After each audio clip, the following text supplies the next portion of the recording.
New move in Phagan case by solicitor.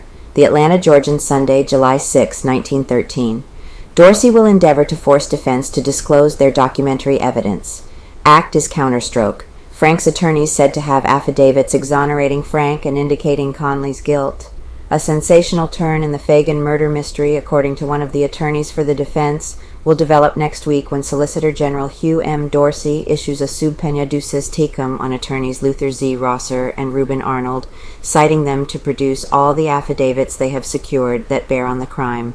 The movement is in the nature of a counterstroke to block the pending subpenas duces tecum filed by the defense, citing the state to produce all the affidavits that have been secured. The defense strongly maintains that it will win its point and that the prosecution will suffer.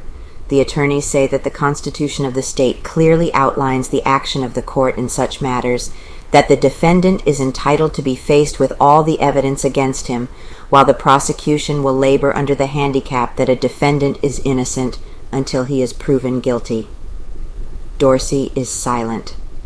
While no announcement would be made by Solicitor Dorsey relative to the contemplated subpenas duces tecum, it was intimated by him that such action might be taken at an early date, and that when it was the defense and the prosecution would lock horns in the first decisive battle in the sensational case.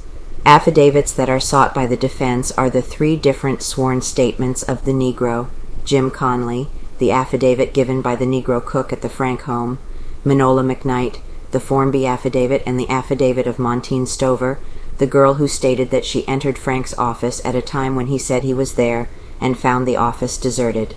The state will seek to obtain affidavits contradicting their theory and placing the crime on the Negro sweeper Jim Conley. These affidavits are said to deal principally with the time different witnesses entered and left the factory April 26th, the most vital question in the trial.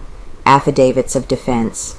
The defense is said to be in possession of affidavits that show Montine Stover entered and departed from the factory before Mary Phagan's car reached the heart of the city, that the Negro Jim Conley entered the factory earlier in the day than he said he did, and that he, instead of the indicted pencil factory superintendent, committed the murder because the superintendent left the factory at least 10 minutes before Conley said he helped him dispose of the body, and that the Formby affidavit, a one-time sensational bit of evidence substantiating the defense, was given by the woman at the behest of the police detectives without regard for its accuracy, and that Mrs. Formby has since admitted that she never knew Leo M. Frank or heard of him until he was held as a suspect in connection with the murder.